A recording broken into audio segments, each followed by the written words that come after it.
ასტრონომები მთელ მსოფლიოში ამბობენ, რომ ზამთრის ღამეები საუკეთესოა ვარსკვლავებზე დაკვირვებისთვის.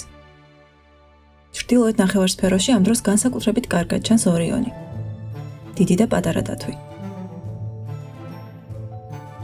პლეიადები. ეს პლეიადები. და ყოველთვის უძრავი ჩრდილოეთის ვარსკვლავი, მეზღვაურების უცვლელი გზამკვლევი. განსაკუთრებით თუ ეთერიუმის ქარები მშვიდი და წყნარია, შეიძლება დაინახოთ დიდი, დადვირთული სავაჭრო გემები, რომელთაც არქტურუსიდან მზის კრისტალები მოაქვთ. პატარა ბიჭის ისტორია იწყება ჰოლოგრაფიული ზღაპრული წიგნით ლეგენდარული კაპიტანი ფლინტის საგანძვრის შესახებ. ეს ყველაზე დიდი განძია კინოსა და ლიტერატურის ისტორიაში. 1000 სამყაროს ოქრო ვერცხლი იდუმალ პლანეტაზე ინახება, რომელიც სინამდვილეში თვითგანადგურებადი მექანიზმია, ხაფანგი ხარბი ადამიანებისთვის.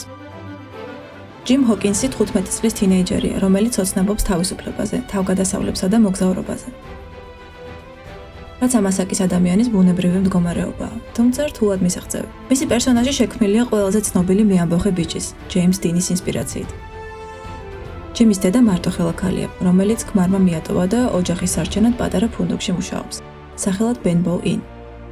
მოულოდნელად მათ ეწევათ იდუმალი მეკობრე ბილი ბოუნსი, რომელიც ჯიმს გადასცემს რუკას და აფრთხილებს, რომ საშიში კიბორგისგან უნდა დაიცვას თავი. ეს არის ჰოლოგრაფიული სფეროს ფორმის რუკა, პლანეტებით, გალაქტიკებით, ვარსკვლავური ნისლეულებით და, რა თქმა უნდა, იდუმალი განძის პლანეტის კოორდინატებით. ჯიმი იძულებულია განძის საძებნელად წავიდეს კოსმოსურ მოგზაურობაში, სადაც ის შეხვდება მეკობრეს სახელად ლონგ ჯონ სილვერს, ნახევრად ჰუმანოიდ კიბორგს, რომელიც ასევე კაპიტანი ფლინტის განძს ეძებს. გემის ეკიპაჟი გეგმავს ბუნდს, რათა ხელში ჩაიგდოს ხომალდი და საგანძური. მოგზაურობა იქცევა ნამდვილ კოსმოსურ ოდისეად. ორკუს გალაქტიკუსებით, ვიქტორიანული ესთეტიკით, ხელოვნური გრავიტაციით, მრავალფეროვანი უცხოპლანეტური არსებებით, სუპერნოვას აფეთქებით და, რა თქმა უნდა, შავი ხვრელებით. თითქმის დაუჯერებელია, რომ ყველაფერი ამის მიუხედავად ეს ანიმაცია დისნეის ყველაზე წარუმატებელ პროექტად იქცა. თუმცა კულტურის ისტორიაში ხშირად ვხედავთ ერთსა და იმავე პარადოქსს. გარდამავალი ეტაპი თითქმის ყოველთვის არის პროცესის ბუნებრივი აუცილებელი ფაზა, რომლის დასრულების შემდეგაც ჩნდება ახალი ხედვები, შესაძლებლობები და ასე შემდეგ. თუმცა როგორი ბუნებრივიც არ უნდა იყოს ეს ცვლილება, ეს გადასვლა მაინც მტკივნეული და ემოციურია. ნამუშევრები კი, რომლებიც ცდილობენ შეუერთდნენ მომავალს, ხშირად ვერ ეგუებიან აწმყოს. პრობლემა იშვიათად არის მხოლოდ ხარისხი. ეს შეიძლება იყოს მისტიკური სინქრონიზაცია დროში.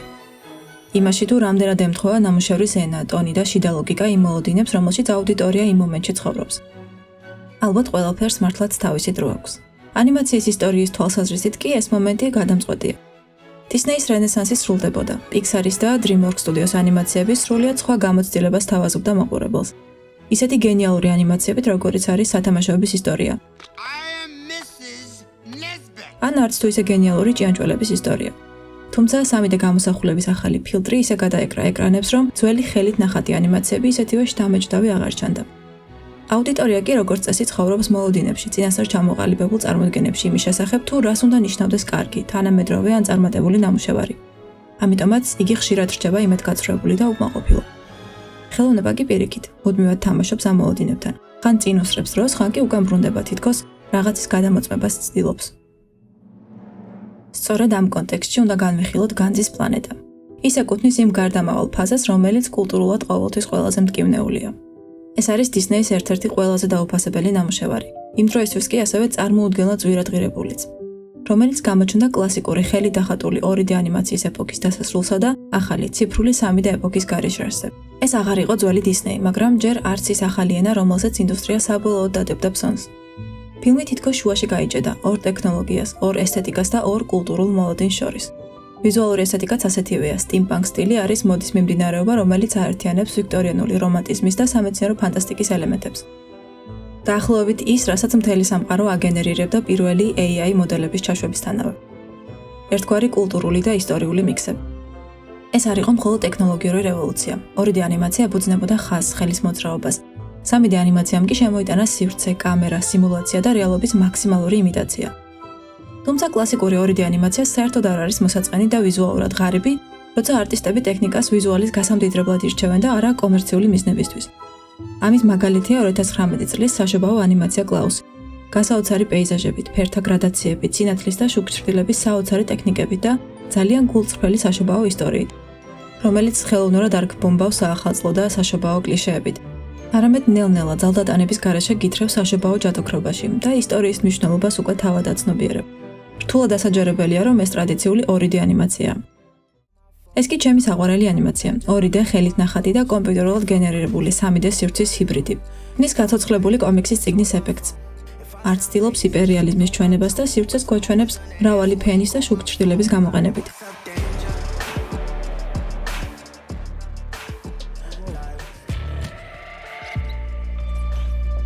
That's all it is, Miles. A leap of faith. ხოლო მის მეორე ნაწილში ემოციების სიღრმის გადმოსაცემად გამოყენებულია აკვარელის აღებავის ეფექტი. როგორ გადადის და იმღვრევა ერთმანეთში ფერები. იმის თქმას ვცდილობ, რომ კარგი ნამუშევარი მხოლოდ სუპერ თანამედროვე ტექნოლოგია არ არის. ეს არის გემოვნება და ბალანსი. განძის პლანეტა ერთ-ერთი იშვიათი მცდელობაა ამ ორ სამყაროს შორის დიალოგის დამყარებისა. ხელით ნახატი პერსონაჟები ციფრულ მოცულობით გარემოში მოძრაობენ. ცნობილი როგორც Deep Canvas. ეს ტექნიკა უკვე გამოყენებული იყო ტარზანში, სადაც პერსონაჟი სამ განზომილებიან სივრცეში მოძრაობს კამერასთან ერთად. ობიექტები კი 3D გეომეტრიით არის შექმნილი: ხეები, კლდეები, ლიანები. ხოლო მხატვრები ამ ობიექტების ზედაპირზე ხატავენ, რათა ნახატის იერი შეინარჩუნონ. იგივე ტექნიკა გამოიყენეს განძის პლანეტაში, მაგრამ თუ ტარზანში ეს მხოლოდ ჯუნგლების სერფინგის ეპიზოდს ეხება, ამ ანიმაციაში თითქმის ყველა სცენა ამ ტექნიკით არის შესრულებული. ამიტომაც ჩანს ეს კადრები ასეთი დინამიური და ცოცხალი. გემის კონსტრუქცია 3D მოდელია. ეს ყველაზე კარგად აღიქმება დღის სცენებში, როცა ხომალდი მზის ენერგიაზე მომუშავე აფრებს. ასევე სრულად 3D ტექნიკით არის შესრულებული რობოტი ბენი, რომელიც მეტალის ჯარ ჯარ ბინგს გავს. სწორედ ამიტომ გახდა ის ასეთი ძვირადღირებული და ამბიციური ანიმაცია. მაგრამ მხოლოდ ამ სცენის გამღირდა ალბათ ამ ტექნიკების გამოყენება. ახლა კი რაც შეეხება მთავარი ანტაგონისტის და კულტურის ისტორიაში ალბათ ყველაზე ამბივალენტური ბოროტი პერსონაჟის, ჯონ სილვერის ანიმაციას. ის ნამდვილი ექსპერიმენტული ფრანკენშტეინია. How much can we do the CG blending of the traditional? Something we'd never tried before, where you actually blend the hand drawn and the CG. Probably the most rewarding part of it to me is to see how seamless the traditional and the CG work together. მისი თვალი და ფეხი 3D ანიმაცია, რომელიც სრულად სინქრონიზაციაშია მის დანარჩენ ორ განზომილებიან სხეულთან. იდუმალი წარსულის მქონე კიბორგი მეკობრე. ხანდახან ვხედავთ, როგორი მზრუნველია ის ჯიმის მიმართ. აკი ნამდვილი ბოროტი მეკობრეა. სილვერი არ არის უბრალოდ ანტიგმერი. ის მამის ფიგურაა, რომელიც ჯიმს ასწავლის იმას, რაც მამამ არ ასწავლა. მამა, რომელიც ოჯახიდან მიდის და ჩვენ მის სახესაც ვერ ხედავთ, мотиваციაც არ გვესმის.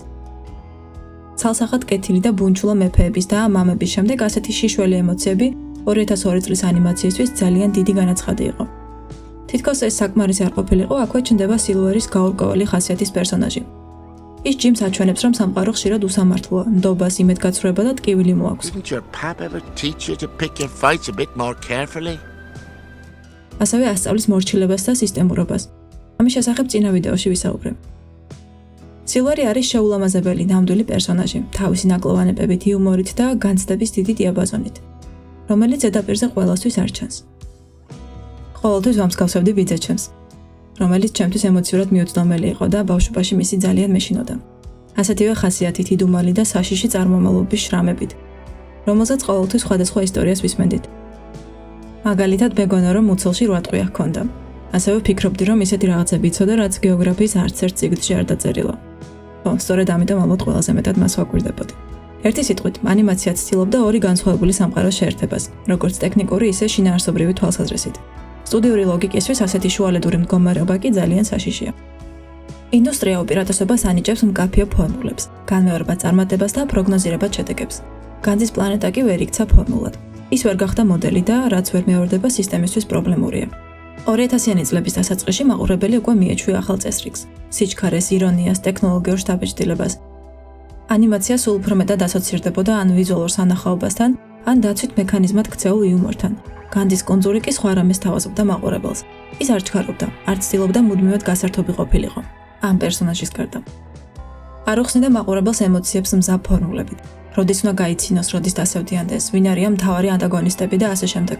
მაყურებელი, რომელიც მიჩვეულია მზა განცდებს, რთულად იღებს ისტორიას, რომელიც კითხვებს ტოვებს. არსებობს მოსაზრება, რომ სტუდიამ განზრახ შეუწყო ხელი ფილმის საპრემიერო ჩავარდნას. არასათანადო ჩატარებული კამპანია. მაშინ, როდესაც ყოველი ახალი პროექტის გმირები სულ მცირე მაკდონალდსის სათამაშოებად მაინც გამოდიოდა. განძის პლანეტას მხოლოდ ტრეილერი მიუძღვნეს, მნიშვნელოვანი სპოილერებით. უფრო მეტიც, ეს არის წელი, როდესაც მთელი სამყარო ელოდება ჰარი პოტერის მეორე ნაწილის და ბეჭდების მბრძანებლის, ასევე მეორე ნაწილის პრემიერას. რეალური განძის პლანეტაც რომ აღმოგვეჩინა სადმე ლირას თანავარსკვლავედში, ალბათ ისიც ვერ გადაფარავდა ამ მოლოდინს. განძის პლანეტა წარმოადგენს თავისუფალ სამეცნიერო ფანტასტიკურ ადაპტაციას რობერტ ლუის სტივენსონის კლასიკური რომანისა განძის კუნძული. ანიმაციაში გემის სახელი შეცვლილია. წიგნის ვერსიაში არის ცნობილი გემი ისპანიოლა. Oh, Jim, this is our ship, the RLS Legacy. Aki RLS Legacy, ანუ რობერტ ლუის სტივენსონის მემკვიდრეობა. ამ ანიმაციის შექმნას კი რეჟისორები რონ კლემენსი და ჯონ მასკერი დაახლოებით 17 წელი ელოდნენ. თუმცა ამაზე მოგვიანებით, ჯერ ორიგინალ წყაროზე ვისაუბროთ. სტივენსონის რომანი პირველად გამოიცა 1883 წელს. ეს წიგნი ითვლება სათავგადასავლო ლიტერატურის ფუძემდებლურ ტექსტად. რომანმა ჩამოაყალიბა მეკობრეების ის ხატი, რომელიც დღეს კულტურულ სტანდარტად არის ქცეული. საგანძურის რუკა და იქსით მონიშნული ლოკაციები. ცალფეხა და თვალახვეული კაპიტანი. თუთიყუში თუ სხვა ეგზოტიკური ცხოველები. ასევე მეკობრული ლექსიკა და სიმბოლოები. რაც აქამდე ასე სისტემატიზირებული და მხატვრული ფორმით არ არსებობდა. ანიმაციის პერსონაჟი ბენი, ანუ ბიოენერგეტიკული ნავიგატორი, ღერის მეკობრეების ცნობილ სიმღერას.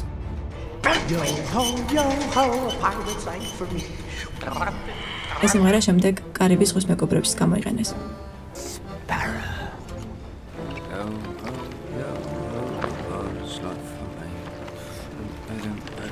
სტივენსონის პერსონაჟები მისი უშუალო გამოცდილების ნაზავია. ის ხშირად იყო პორტებში, უსმენდა ძველ მეზღვაურებს, ვაჭრებს, კონტრაბანდისტებს, ასევე კითხულობდა წიგნებს და დოკუმენტებს.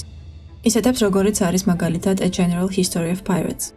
კაპიტან ჩარლზ ჯონსონის ძალიან ცნობილ წიგნს, რომელიც იყო მეკობრეების ერთგვარი ენციკლოპედია. წესები, იერარქია, მეტყველება, მეკობრეთა ფოლკლორული ლეგენდები, სლენგი, ამპუტაციები და ასე შემდეგ. Who's bad? Sinbad.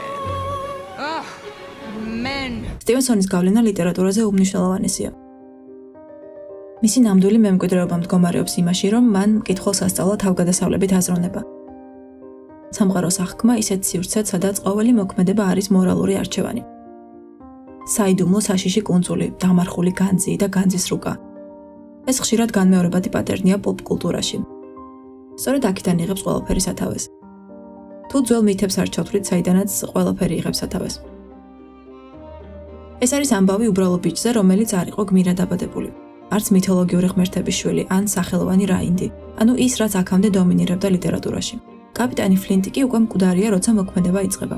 ეს არის უჩინარი, ლეგენდარული, მითოლოგიური ბოროტი პერსონაჟი, ისეთი, როგორიც მაგალითად საურონი ან ვოლდემორტია. არსებობს ფან-თეორიები წიგნის გარშემო. ყველაზე დამაინტრიგებელი კი მათ შორის არის რუკა, რომელიც ზოგიერთის აზრით რეალურია. სინამდვილეში სტივენსონმა ჯერ რუკა შექმნა, გორაკებით, ყურეებით, ჭაობებით და დამალული განძით და ისტორია უკვე ამ რუკის გარშემო შეთხზა. ეს არის ერთ-ერთი ყველაზე უცნაური რეალური ისტორია ლიტერატურაში. მან ეს რუკა გამომცემელს გაუგზავნა ლონდონში, თუმცა ის ადრესატამდე არასდროს მისულა, სადღაც გაუჩინარდა. სტივენსონმა განაცხადა, რომ ის ვერასდროს შექმნიდა ზუსტად იგივე რუკას. ამიტომ საბოლოო ნაბეჭდი ვერსია მხოლოდ ორიგინალი რუკის რეპროდუქციაა. ჟიულ ვერნი აღმერთებდა სტივენსონს. ტოლკინისთვის კი მისი შემოქმედება ბავშვობიდანვე იყო შთაგონების წყარო. მასთანაც ნარატივი ამ სამყაროს შესახებ რუკას მოიცავს. ისევე როგორც ჯორჯ მარტინთან, რომელზეც გავლენა უკვე ტოლკინმა იქონია. პიტერ პენში კაპიტანი კაუჭა ლონგ ჯონ სილვერის იმიჯებით არის შთაგონებული. ჩვენს ანიმაციასაც თუ ჯერ კიდევ არ დაგავიწყდათ, რომ ეს განძის პლანეტას ეხება, ძალიან ბევრი საერთო აქვს პიტერ პენთან. 1953 წლის ანიმაციაში დასასრული ძალიან ჰგავს განძის კუნძულის დასასრულს. მთელი ბავშვობა მეგონა, რომ რაღაც არასწორად მახსოვდა. ხოლო ტექნიკური ტესტირებისას ჯონ სილვერის მექანიკური ხელი პირველად სწორედ კაპიტანი კაუჭას ვიზუალზე დატესტეს. კონან დოილმა კი მოგვიანებით გამოიყენა საიდუმლო კუნძულის ნარატივი დაკარგული ქვეყნის შესაქმნელად, რამაც შემდგომ გააჩინა იდეა იურული პერიოდის პარკის შესახებ. ხედავთ რა მხოლოდ ჯაჭვი წარმოიქმნა. ერთი სიტყვით, მე-19 საუკუნის ბოლოს ნამდვილად დაიწყო ახალი ლიტერატურული ძიება თავგადასავლების მოყვარულთათვის. არსებობს ამ წიგნის უამრავი ადაპტაცია.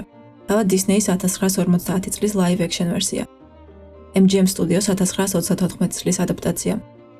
71 წლის საბჭოთა ანიმაცია, მაფეტების განძის კუნძული, იაპონური და ავსტრალიური ვერსიები. Stop motion ვერსია თუ ანიმაციური სერიალი. ასევე უამრავი ნაწარმოები არაპირდაპირი გავლენით. მაგრამ ეს ვიდეო ეძღვნება ამ ანიმაციას კოსმოსური მეგობრების შესახებ. უფრო გულწრფელად კი იმ ადამიანს, რომელსაც სათანადოდ ვერ დავამშვიდობებ. რეჟისორების დუომ ერთად იმუშავა რამდენიმე ძალიან წარმატებულ ანიმაციაზე დისნეის რენესანსის ეპოქაში. თუმცა მათ ძალიან სურდათ ამ წიგნის ადაპტაცია, ოღონდ ფუტურისტული და ინოვაციური ელემენტებით, რაზეც სტუდიისგან რამდენჯერმე მიიღეს უარი. საბოლოოდ ალადინის წარმოუდგენელი წარმატების შემდეგ მიიღეს დაპირება, რომ თუ კი ისინი ჰერკულესზე იმუშავებდნენ, შემდეგ მისცემდნენ საშუალებას საკუთარი საოცნებო პროექტი განახორციელებინათ. რეჟისორების კამეოდ შეგიძლიათ ნახოთ რამდენიმე ანიმაციაში. ტექნიკურად ურთულესი და წარმოუდგენლად ძვირადღირებული პროექტი 5 წლის მანძილზე მუშავდებოდა. რეჟისორებმა შეიმუშავეს ერთგვარი პრინციპი 70-30-ზე, რაც ნიშნავდა 70% კლასიკური ანიმაცია, ხოლო 30% 3D მოდელირებით შექმნილი. ეს პირობითი დაყოფა ეხება ასევე მუსიკასაც, სადაც კელტურ მელოდიას უცებ ცვლის თანამედროვე პოპ-როკის ჟანრის მუსიკა. ასევე საუნდ დიზაინი, სადაც ერთმანეთში მონაწილეობს კლასიკური ფოლი არტისტების და კომპიუტერულად გენერირებული ხმების მიქსი. ეს ალბათ ანიმაციის ისტორიაში საუკეთესო სცენაა პერსონაჟის გასაცნობად და უსასრულოდ შეიძლება მასზე საუბარი, მაგრამ მხოლოდ ხმას დააკვირდით. როგორ გადადის ემოცია საორკესტრო მუსიკიდან და ოთახის მყუდრო გარემოდან თავისუფალ სივრცეში. Made one spirit soar. და ემატება ელექტრონული მუსიკის დრაივი, ტემპი, ენერგია, საუნდ დიზაინის საოცარი შერწყმით. თითქოს გრძნობ მზის სერფინგის ძრავის სიჩქარეს, მის სუნს, ინდუსტრიულ ხმაურს, პლუს პერსონაჟის ყივილი, რომელზეც მთხრობელი თავიდან გაფრთხილებდა. ამ არაპირდაპირ დეტალებით უკვე გრძნობ გმირის ენერგიას და мотивაციას. ხედავ როგორი პატარაა ის სამყაროსთან შედარებით. თავქარიანი, რისკის მოყვარული. მასთან ერთად იჯერ ტალღასა დაფრინავ. სანამ რობოკოპები შეგამჩნევენ. და აქვე მუსიკაც ქრება, უფერულდება პერსონაჟის ემოციებთან ერთად. ჯიმ ჰოკინსი განასახიერებს თაობას, რომელსაც აღარ ყავს მკაფიო ავტორიტეტები და იძულებულია საკუთარი მიმართულება თავად იპოვოს. მამაცი პერსონაჟი, რომელიც იღებს მორალურ გაკვეთილებს. სადაც ჭკუით უნდა აჯობოს უფროსებს. მოახერხოს ნავიგაცია, რომ გადარჩეს. წიგნში მას შემდეგ, რაც ჯიმი ამბოხების შესახებ შეიტყობს, გემზე იწყება ნამდვილი სტრატეგიული თამაშები. ჯიმის ენერგია ხშირად ქაოტურია, მაგრამ ეს ქაოსი არ არის მისი სისუსტე. ეს არის შეუსაბამობა სამყაროსთან. მისი ოთახი სავსეა ნახატებით, ობიექტებით და სათამაშოებით, რომელიც მის დამოკიდებულებას გვაჩვენებს თავგადასავლების, მოგზაურობის, ახალი სამყაროების აღმოჩენის და, რა თქმა უნდა, მეგობრების შესახებ. აქვე არის სტიჩიც. სახელი ჯიმი, იგივე ჯეიმსი, ჯეიმი, ჯაკობი, იაკობი. ეს არ არის სპეკულაცია. ეს ენათმეცნიერებაში დადასტურებული ხაზია. მე კი ძალიან მიყვარს ეტიმოლოგიებში გექვა. პირველად იაკობი ჩნდება ბიბლიაში, ებრაულის მიდან იაქევ, ანუ ქუსლზე დაჭერა, მოჭიდება. კლასიკური განმარტება კი ასეთია: შემცვლელი ან ჩამნაცვლებელი. ის ვინც ხვის ადგილს იკავებს. ეს უკავშირდება ბიბლიური ტყუპების იაკობის და ესავის დაბადებას.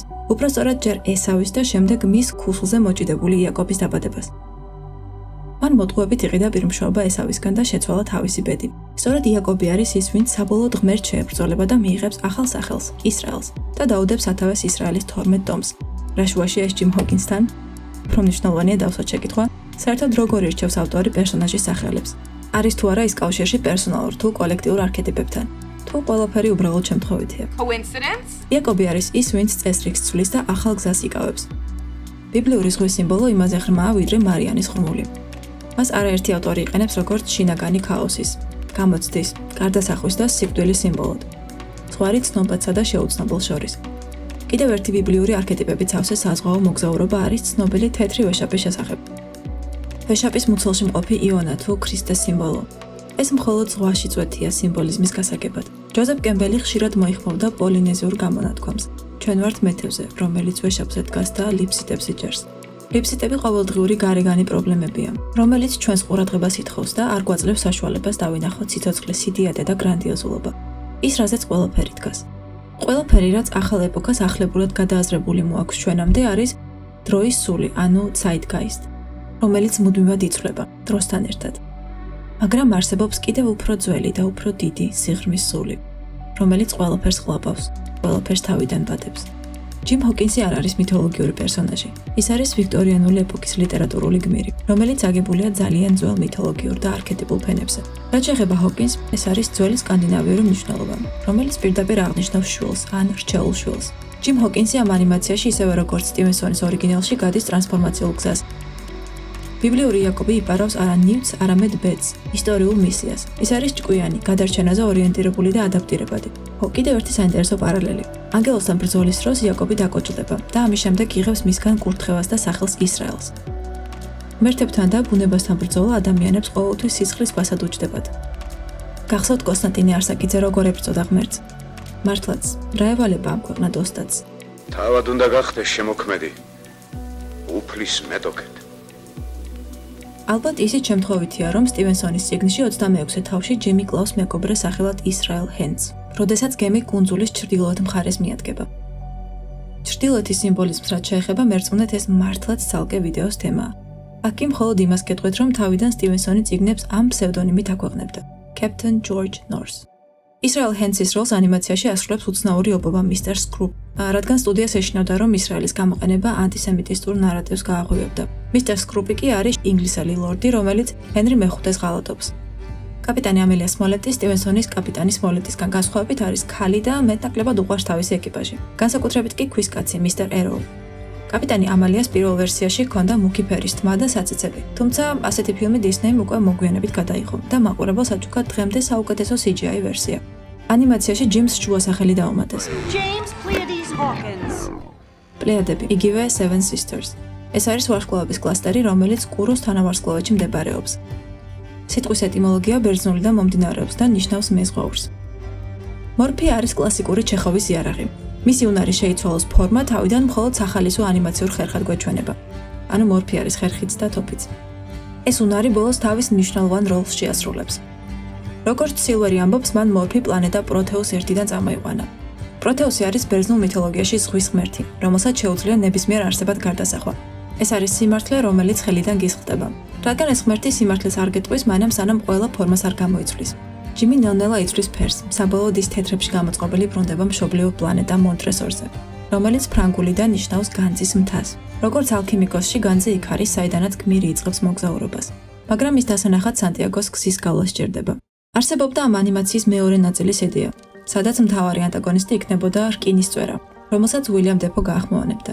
აქ ჯიმი სამეფო კოსმოსური საზღვაო აკადემიის კადეტი ხდება და სილვერთან ერთად ეფრწვის რკინის წვერას. პროექტი გაუქმდა პირველი ნაწილის წარუმატებელი პრემიერის გამო და საბოლოოდ დაუნთო მწვანე 3D ანიმაციას, რომელიც ბევრად ნაკლებ დროს და ბიუჯეტს მოითხოვდა.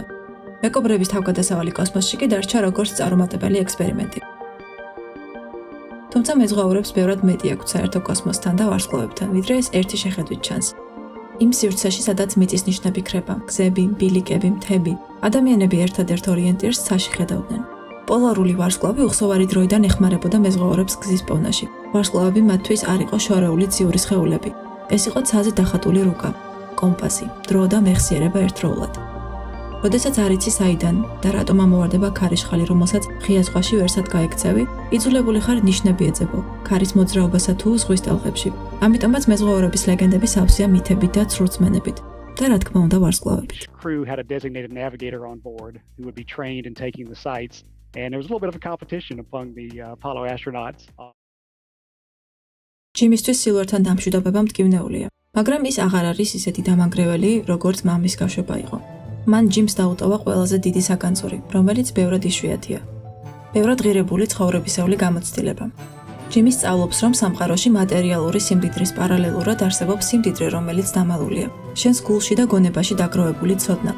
და მას ვერც ერთი მეგობრე ვერ წაგართმევს. ზოგჯერ ადამიანები მიდიან, რომ მათი წასვლით გამოწვეული სიცარიელე თავად შევავსოთ. რადგან მათი წასვლა გვაიძულებს დარჩეთ საკუთარ თავთან მარტო. უსაფრთხოების, მხარდაჭერის, მართვისა და ორიენტირის გარეშე. შენ კი უნდა შეძლო გაშვება, რომ ეს ცოდნად გადააქციო. სხვა შემთხვევაში დაკარგვა უბრალოდ ტკივილად დარჩება. სწორედ ეს არის შინაგანი ალქიმია, შინაგანი საგანძური, მეტალის ოქროთ გადაქცევა. სანამ შეგიძლია დედამიწიდან ვარსკვლავებს დააკვირდე, იცოდე, რომ იქ ყოველთვის არის უზარმაზარი ხარის წითელი თვალი, ალდებარანი, რომელიც თვალს გიკრავს და გახსენებს, რომ ჯერ კიდევ ცოცხალი ხარ. და შენს გარშემო ცოდნის და გამოცდილების უზარმაზარი ზღვაა.